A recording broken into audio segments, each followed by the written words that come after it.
હાલો, જય શ્રી કૃષ્ણ. યુટ્યુબ ચેનલમાં ગણેશ હોમ કિચનમાં આપણું હાર્દિક સ્વાગત છે. આજે આપણે બનાવીશું સેવ. એમાં આપણે 2 વાટકા સેવ લીધેલી છે, અડધો લીટર દૂધ લીધેલું છે, અડધો વાટકો ખાંડ લીધી છે, ઘી લીધું 3 ચમચી, કેસર, એલચી અને કિસમિસ, બદામ અને કાજુ લીધેલા છે. સૌ પ્રથમ આપણે દૂધને બોઇલ કરીશું. આપણે હવે દૂધને બોઇલ કરીશું.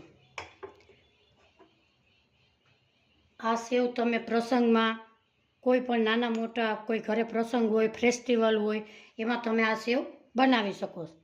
આપણે હવે દૂધને બોઇલ આવવા દેશું.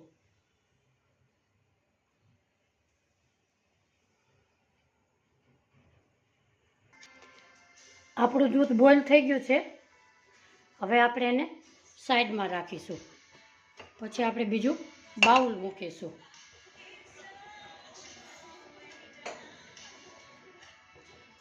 એમાં આપણે 2 ચમચી ઘી મૂકીશું. એમાં આપણે ડ્રાયફ્રૂટ રોસ્ટ કરવાના.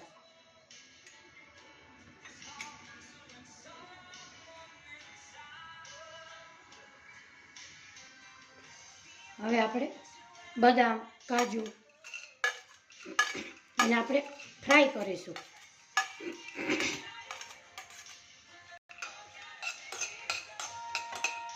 એને એકદમ બ્રાઉન કરવાના નથી, હલકા હલકા કરવાના.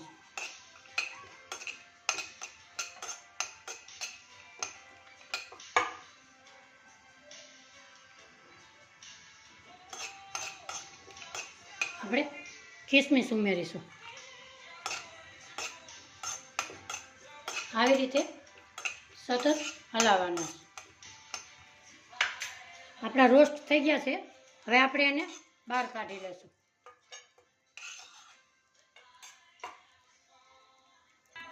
એ જ બાઉલમાં આપણે 2 ચમચી ઘી ઉમેરીશું.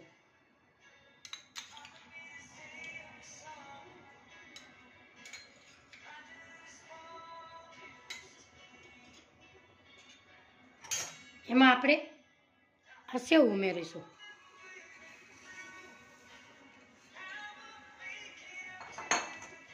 સેવને આપણે ધીમા ગેસે પલટાવશું.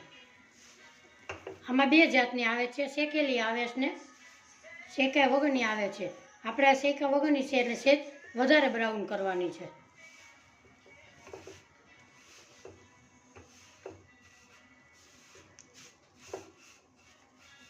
મારો વિડીયો જોતા હોય તો લાઈક કરજો, શેર કરજો, સબસ્ક્રાઈબ કરજો.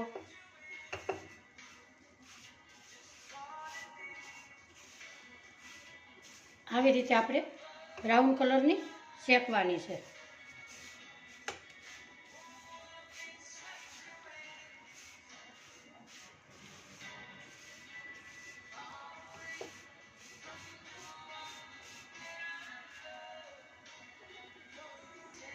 આપણી સેવ અસલ બ્રાઉન કલરની શેકાઈ ગઈ છે. એમાં નાખીશું આપણે કેસર. એને આપણે 2 મિનિટ હલાવશું.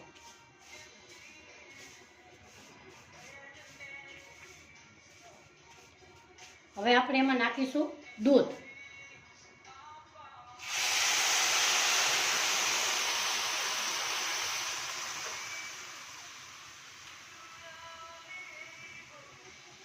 દૂધ નાખ્યા પછી આપણે હલાવશું.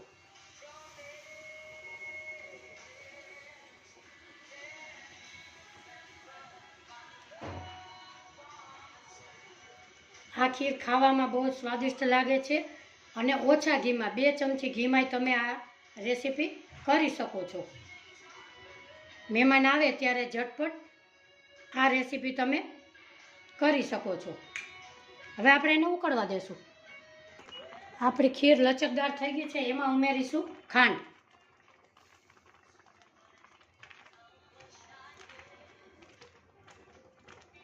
ખાંડને આપણે મિક્સ કરીશું. એમાં નાખીશું એલચી પાવડર,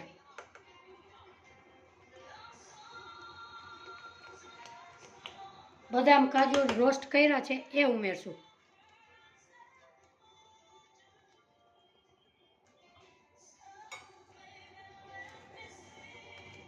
આજની મારી રેસીપી તમને કેવી લાગી એ કોમેન્ટ બોક્સમાં જરૂરથી જણાવજો. સબસ્ક્રાઈબ કરજો, બેલ આઇકોનના બટનને જરૂરથી દબાવજો. આવી રીતે આપણે સેજ નરમ જ રાખશું, એટલે કઠણ થઈ જાય છે એટલે જરા નરમ રાખીશું. હવે આપણે એને સેવ કરીશું. આપણે એક બાઉલમાં સેવ કરીશું.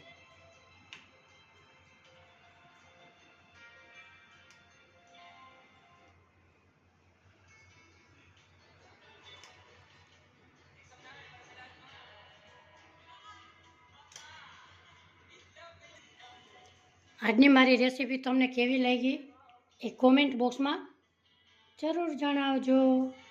આવજો, ફરી મળીશું નવા વિડીયોમાં. બાય.